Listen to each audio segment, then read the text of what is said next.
بسم الله الرحمن الرحيم. السلام عليكم ورحمة الله وبركاته، وأهلا بكم في هذا البث المباشر للتعليق على إسلام القس السويدي. هذه الصورة منتشرة على مواقع التواصل الاجتماعي، ويقال أنها لقس سويدي دخل في الإسلام وانتقل للعيش في المغرب. وأنا قبل ما أنشر هذا الخبر حبيت أتأكد من صحة هذه المعلومات، وفي الحقيقة وجدت هذه المعلومات صحيحة 100%.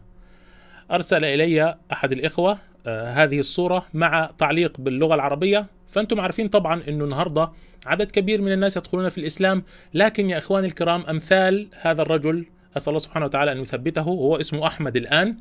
أمثال هذا الرجل يجب أن يقدم وأن يكون هناك أفلام وثائقية عنه.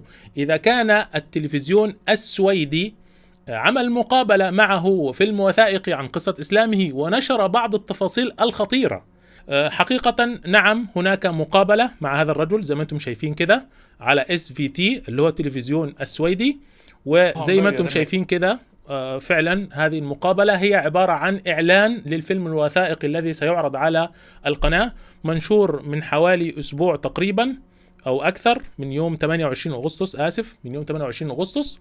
وكذلك أيضا هناك خبر آخر فيه تفاصيل خطيرة، وطبعا أنا ما بعرفش اللغة السويدية، لكن لما نترجم هذه التفاصيل هنشوف هنا ترجمة إلى اللغة العربية.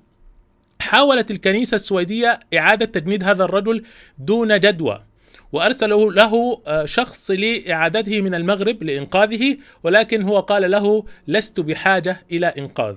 وأصبح الآن الرجل على الإسلام ويعيش في المغرب بسلام وأمان، ويلبس الملابس المغربية ويمارس الحياة بشكل طبيعي زي ما أنتم شايفين كده.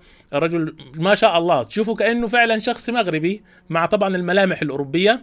أسأل الله سبحانه وتعالى أن يبارك فيه وفي أسرته. فنعم هذا الرجل قضى العمر الطويل، 75 سنة عمره، قضى هذا العمر الطويل على النصرانية، وكان يبشر بالنصرانية. نعم كان يعمل في الكنيسة وكان يبشر بالنصرانية، وهداه الله سبحانه وتعالى في سنة 2017 إلى الإسلام. دي صورة ليه قبل ما يدخل في الإسلام، وهو كان طبعا في الكنيسة، وله صور أخرى موجودة كثيرة. وسبحان الله الذي هداه للإسلام. هذه النماذج يجب أن تقدم يا إخواني الكرام.